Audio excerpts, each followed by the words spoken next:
Welcome back नाज़रीन। हम बात कर रहे हैं शुमाली वज़ीरिस्तान की, और ब्रेक पे जाने से पहले बात सिंबल खान ने की कि अमेरिकन कह रहे हैं कि हमें जॉइंट काउंटर टेररिज्म ऑपरेशंस करने चाहिए। एयर मार्शल साहब, किस किस्म के जॉइंट ऑपरेशंस हो सकते हैं? अच्छा देखिए, काउंटर टेररिज्म जो है ना, ऑलरेडी जो खास तौर पे जो बाइडन का बड़ा फेवरेट एरिया ऑफ एम्फोसिस रहा है, वो कह रहा है कि काउंटर इंसर्जेंसी की बजाय आप काउंटर टेररिज्म पे जाएं। अच्छा, आप शुमाली वज़ीरिस्तान में जो ऑपरेशन देखते हैं, और हम पहले भी इन्विजिज अपने सोचों में अपने तरीक़ों से कर चुके, और वो ये था कि पाकिस्तान आर्मी के पास या पाकिस्तान मिलिट्री के पास इतनी अब स्पेस रह नहीं गई, इतनी उनके पास एफर्ट रह नहीं गई कि वो जनूबी वज़ीरिस्तान जैसा एक और ऑपरेशन शुमाली वज़ीरिस्तान जैसे इलाके में लॉन्च करें, जहाँ पर के एरिया भी दुश्वार गुजार है, वहाँ पर एलिमेंट्स भी बहुत ज़्यादा हैं, एनिमिकल एलिमेंट्स जो हैं, और जो फोर्सेस की डिप्लॉयमेंट होगी वो बहुत ज़्यादा चाहिए होगी वहाँ पे।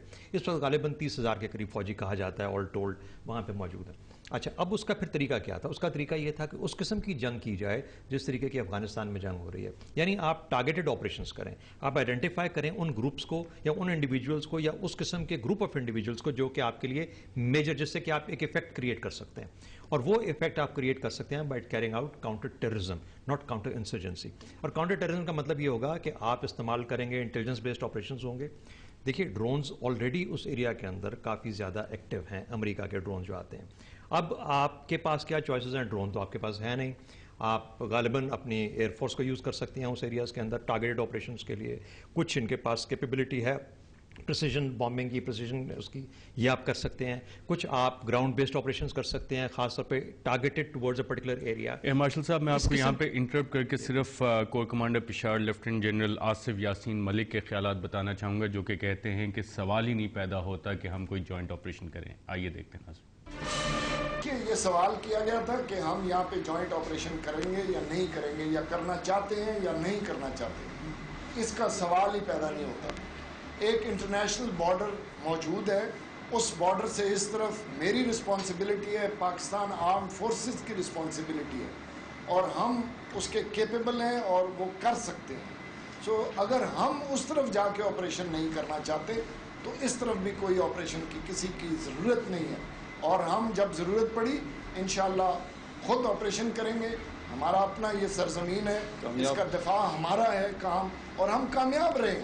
ये आप देख लीजिए, स्वात से लेकर साउथ वज़ीरिस्तान तक अल्हम्दुलिल्लाह हम कामयाब रहे। जी, लास्ट जनरल साहब, दहशतगर्दी के खिलाफ एयर मार्शल साहब, आपने सुना क्या? कैपेबिलिटी तो है हमारे पास। मैं समझता हूँ कि जॉइंट ऑपरेशंस का जब हम लफ्ज़ इस्तेमाल करते हैं ना, तो उसके मुज़मरात भी साथ हमें एक्सप्लेन कर देने चाहिए। ये अब जॉइंट ऑपरेशन जो है ना, ये मसला बन जाएगा अब आने वाले दिनों में पाकिस्तान के अंदर हमारी डिस्कशन और डिबेट्स के अंदर कि जॉइंट ऑपरेशन का मतलब क्या, क्या वहाँ के फौजी हमारे साथ मिलकर ऑपरेशन करेंगे? आम तौर पर, अमूमी तौर पर, यह मतलब लिया जाएगा। मेरे ख्याल में जॉइंट ऑपरेशन से मैं पहले भी बता रहा था, इसके और भी तरीके हैं। आप इंटेलिजेंस शेयरिंग कर सकते हैं, आप उसके बाद उस इंटेलिजेंस शेयरिंग के ऊपर बेस करके कुछ एफर्ट ऑलरेडी वहाँ से काम कर रही है ड्रोन्स की शक्ल में, कुछ आप अपनी एयर पार इस्तेमाल करेंगे, कुछ शायद आप ग्राउंड ट्रूप्स के साथ ऑपरेशंस करेंगे, और आप आइडेंटिफाई करेंगे उन कुछ चंद एरियाज़ को जहाँ पर कि ये ऑपरेशन लाजमी आपके नज़दीक तस्वर किए जाते हैं। लेकिन अल्टीमेटली ये जब भी ऑपरेशन जिस शक्ल में भी किए जाएँ, इसका लामहला जो असर है, जो एडवांटेज है, जो इसका फीड होना चाहिए, वो आपके एडवांटेज इंटरनल स्टेबिलिटी के अंदर आना चाहिए। अगर ये नहीं होगा, पाकिस्तान के मुफाद की जो बात जनरल साहब कर रहे थे, और अगर ये नहीं होगा तो फिर ये ऑन द लिम्ब होंगे। आप ये फिर सवाल कर सकते हैं पाकिस्तान के लोग कि आप किसी और के कहने पे कर रहे हैं, क्योंकि अगर उसका डायरेक्ट लिंकेज नहीं बनता आपकी इंटरनल स्टेबिलिटी के साथ, तो फिर उसकी जो वैलिडिटी है वो इन क्वेश्चन आ जाएगी। सिंबल खान साहब, आप कहीं थी, आप अभी हाल ही में अमेरिका गई और वहाँ वाशिंगटन डीसी में कहा जा रहा था कि जॉइंट काउंटर टेररिज्म ऑपरेशंस होंगे, उसके लिए प्रेशर डाला जा रहा है। आपने कोर कमांडर साहब को सुना, वो तो कहते हैं इसका तो सवाल ही पैदा नहीं होता। जी, जब ये बात वहाँ पे हो रही थी, इनकी स्टेटमेंट जो हमारी मिलिट्री की तरफ से आई, उनसे पहले की बात है, और वो जो हिलरी क्लिंटन और माइक मल्लन आए थे, उनसे भी पहले की बात है।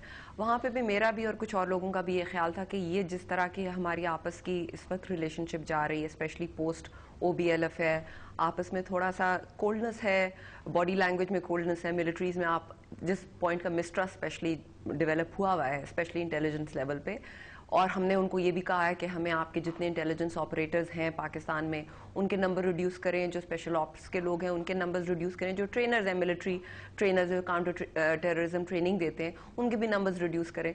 तो मुझे लग नहीं रहा था उस वक्त भी कि इस तरह के जॉइंट जिसमें ट्रूप्स टू ट्रूप्स जो जॉइंट ऑपरेशन जिसको हम कहते हैं वो हो सकें। जैसे शहजाद साहब ने कहा है कि जॉइंट ऑपरेशन को आप बहुत तरह से ले सकते हैं, इंटेलिजेंस शेयरिंग, इक्विपमेंट शेयरिंग या इस किस्म की टेक्नोलॉजी शेयरिंग जिसे हो सकती है। वो तो ऑफ कोर्स हमारी पार्टनरशिप है यूएस के साथ। हम लोग कई बहुत से ऐसे टारगेट्स हैं जिनको हम इकट्ठा टारगेट करें। अलकायदा उनके लिए भी बहुत बड़ा खतरा है, हमारे लिए भी खतरा है। एक थोड़ा सा मैं ये इस पे फोकस क्योंकि ये अब दोबारा एकदम से क्यों जुलाई से पहले जैसे शहजाद साहब कह रहे थे उससे पहले क्यों एकदम से दोबारा ये फोकस नॉर्थ वजीरिस्तान पे फोकस क्यों आ रहा है, क्या डेडलाइन से नाज़रीन इस पे बात करेंगे शुमाली वजीरिस्तान के हवाले से एक न्यूज़ ब्रेक के बाद।